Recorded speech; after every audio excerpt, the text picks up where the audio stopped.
एक बार नेहा और उसका पति नीतीश गाड़ी में अपनी मौसी के बेटे की शादी में जा रहे थे। अभी दोनों मौसी के घर पहुंचे ही नहीं थे कि रास्ते में उनकी गाड़ी खराब हो जाती है। नेहा अपने पति नीतीश को बोलती है कि अंधेरा भी होने वाला है और हमें यहाँ पर कुछ दिखाई भी नहीं दे रहा। नीतीश कहता है कि तुम गाड़ी में ही बैठो, मैं बाहर निकलकर देखता हूँ, क्या पता कुछ पास में कोई दुकान ही हो। तो नेहा कहती है कि ठीक है। नीतीश गाड़ी से उतरकर बाहर निकलता है। पास में एक झोंपड़ी दिखाई देती है और उसके अलावा दूर दूर तक कुछ भी दिखाई नहीं देता और बोलता है कि इस झोंपड़ी वाले से पूछता हूँ। तो वे झोंपड़ी में जाता है और झोंपड़ी का दरवाज़ा खटखटाता है। जैसे ही झोंपड़ी का दरवाज़ा खुलता है तो अंदर से एक बुजुर्ग औरत दरवाजे पर खड़ी होती है। नीतीश कहता है कि दादी, यहाँ पर कोई गाड़ी ठीक करने वाली दुकान है क्या? वो हमारी गाड़ी खराब हो गई है और हमें अभी काफ़ी दूर जाना है। तो वे बुजुर्ग औरत कहती है कि बेटा, यहाँ पर कोई भी आपको दुकान नहीं मिलेगी। करीब 10 किलोमीटर आगे छोटा सा बाजार है, वहाँ पर आपको दुकान मिल जाएगी। तो नीतीश कहता है कि अब तो अंधेरा भी हो गया है, अब तो दुकानें भी बंद हो गई होंगी। तो वे बूढ़ी दादी पूछती है कि बेटा, तुम अकेले हो क्या? तो नीतीश कहता है कि नहीं दादी, मेरी पत्नी भी साथ में है, वो गाड़ी में बैठी हुई है। तो बूढ़ी दादी बोलती है कि इतनी रात को तुम दोनों कहाँ जाओगे? ऐसा करो कि रात तुम यहाँ रुक जाओ, सुबह चले जाना। तो नीतीश कहता है कि मैं अभी आया। नीतीश नेहा के पास जाता है और बोलता है कि इधर हमें कोई भी दुकान नहीं मिलेगी। पास में एक झोंपड़ी है, वहाँ पर एक बूढ़ी दादी रहती है। ऐसा करते हैं कि आज की रात उसी के पास रुक जाते हैं। तो नेहा कहती है कि कौन है वो उनकी झोंपड़ी में? तो नीतीश कहता है कि पता नहीं, मैं भी अंदर नहीं गया। नेहा कहती है कि ऐसे जहाँ पर किसी अनजान जगह पर रुकना खतरे से खाली नहीं है। तो नीतीश कहता है कि फिर हम पूरी रात गाड़ी में ही बैठ जाते हैं। नेहा कहती है कि इधर भी डर ही लग रहा है, चलो एक बार उस झोंपड़ी में जाकर देखते हैं।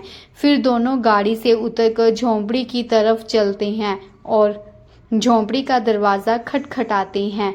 बूढ़ी दादी फिर से दरवाज़ा खोलती है और बोलती है कि आ गए तुम दोनों। तो नीतीश कहता है कि दादी, आपके साथ और कौन कौन रहता है इस झोंपड़ी में? तो बूढ़ी दादी बोलती है कि बेटा, मैं यहाँ पर अकेली रहती हूँ। तो नीतीश और नेहा एक दूसरे की तरफ देखने लग पड़ते हैं और नीतीश कहता है कि क्या हम झोंपड़ी के अंदर आ सकते हैं क्या? तो बूढ़ी दादी बोलती है कि क्यों नहीं बेटा, मैंने तुम्हें पहले भी तो कहा था। फिर दोनों झोंपड़ी के अंदर जाते हैं। बूढ़ी दादी बोलती है कि ठंड भी बढ़ गई है, पानी पियोगे? तो नेहा कहती है कि हाँ जी दादी, दे दो। दादी चूल्हे पर पानी गर्म करके नीतीश और नेहा को देती है। फिर दादी बोलती है कि मैं तुम दोनों के लिए गरम गरम चाय बना देती हूँ चूल्हे पर।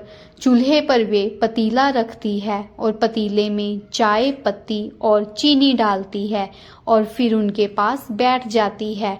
नेहा और नीतीश पूरी झोंपड़ी के अंदर नज़र मारते हैं और देखते हैं कि झोंपड़ी के अंदर सारा सामान पड़ा हुआ है। एक बेड लगा हुआ है और झोंपड़ी के दरवाजे के पास कपड़े धोने वाली मशीन भी पड़ी हुई है। देखकर हैरान रह जाते हैं और झोंपड़ी के अंदर ज़रूरत का सारा सामान भी पड़ा हुआ है और झोंपड़ी के अंदर बिजली की भी पूरी व्यवस्था की हुई है। चाय बन जाने पर दादी कप में डाल देती है और दोनों को चाय देती है। नीतीश कहता है कि दादी आप अपने लिए नहीं लेकर आई, तो दादी बोलती है कि अभी लेकर आई। फिर दादी भी अपना चाय का कप लेकर उनके पास बैठ जाती है। फिर नीतीश कहता है कि दादी चाय तो बहुत स्वाद बनाई है आपने। दादी मुस्कुराती है।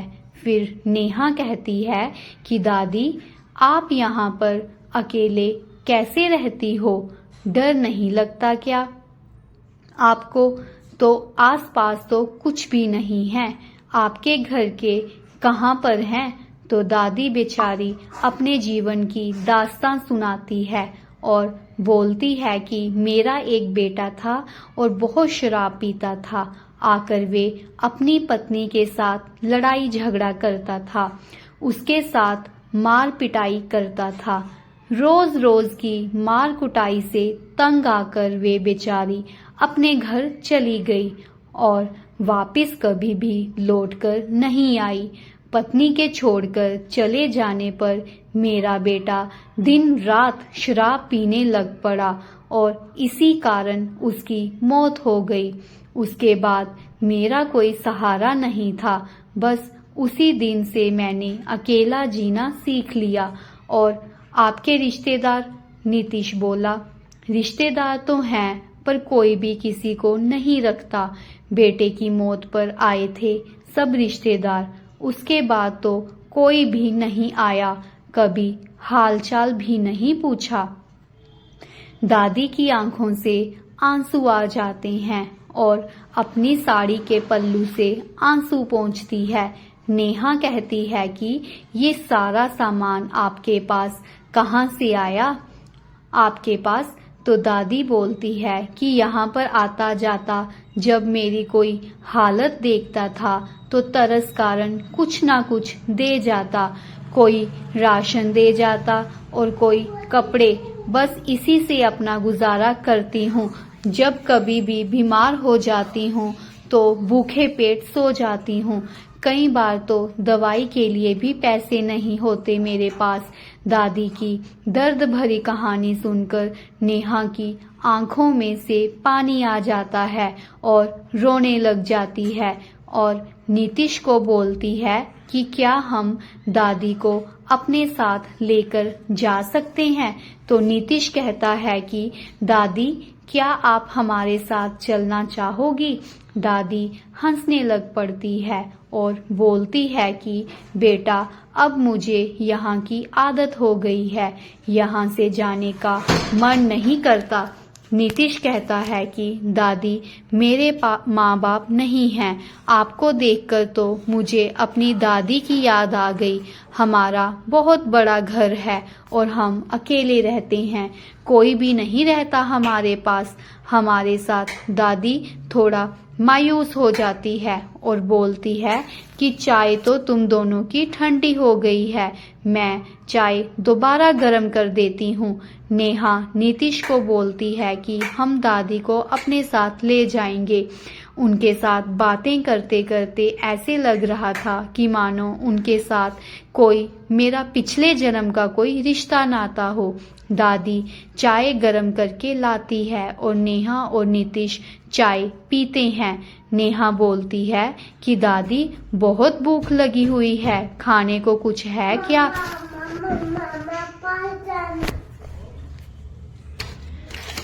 दादी बहुत भूख लगी है, खाने को कुछ है क्या? तो दादी बोलती है कि मैं अभी खाना बना देती हूँ। तो नेहा कहती है कि आप बैठिए, मैं बना देती हूँ खाना। तो दादी बोलती है कि ठीक है, बहुत प्यारी बच्ची है। रात को सब खाना खाते हैं और सो जाते हैं। जैसे ही सुबह होती है दादी बोलती है कि मैंने तुम दोनों के लिए पानी गर्म कर दिया है, जाओ जाकर हाथ मुंह धो लो। नेहा और नीतीश हाथ मुंह धोकर आते हैं और बोलते हैं कि दादी हमने सोच लिया है कि हम आपको अपने साथ अपने घर लेकर चलेंगे। तो नीतीश दादी के हाथ पकड़ लेता है और बोलता है कि आप मुझे अपना बेटा ही समझिए। तो दादी रोने लग जाती है और नीतीश को अपने गले लगा लेती है। और बोलती है कि जहाँ पर जो भी आता है सभी मेरी मदद करते हैं और कोई भी नहीं बोलता कि हम तुम्हें साथ में ले चलते हैं। तुमने मुझे इतना कहा तो मुझे भी तुम दोनों अपने से लगे। ठीक है, मैं तुम दोनों के साथ चलने के लिए तैयार हूँ। दोनों बहुत खुश होते हैं। नेहा कहती है कि दादी, जो आपका ज़रूरी सामान है वो आप साथ में ले जा सकती हैं। जाइए, बाकी सामान हम किसी ज़रूरतमंद को दे देंगे। दादी बोलती है कि जैसे तुम दोनों को ठीक लगे। अब तो मैं तुम दोनों के साथ ही जा रही हूँ। अब सामान क्या क्या करना मैंने। दादी दीवार पर लगी हुई अपने बेटे और अपने पति की फोटो साथ में ले लेती है और बोलती है कि बस यही है मेरा। और नेहा नीतीश के साथ चलने के लिए तैयार हो जाती है। नीतीश कहता है कि मैं किसी गाड़ी ठीक करने वाले को बुला लाता हूँ। कुछ देर बाद नीतीश गाड़ी ठीक करने वाले को ले आता है और गाड़ी ठीक हो जाती है। दादी गाड़ी में बैठने से पहले फिर से अपनी झोंपड़ी की तरफ देखती है और फिर नेहा दादी को पकड़कर गाड़ी में बिठा लेती है और दादी उनके साथ चली जाती है। तो फ्रेंड्स, अगर आपको मेरी कहानी अच्छी लगी हो तो प्लीज़ चैनल को लाइक, सब्सक्राइब, शेयर और कमेंट ज़रूर कीजिएगा। सब्सक्राइब करना मत भूलिएगा। धन्यवाद।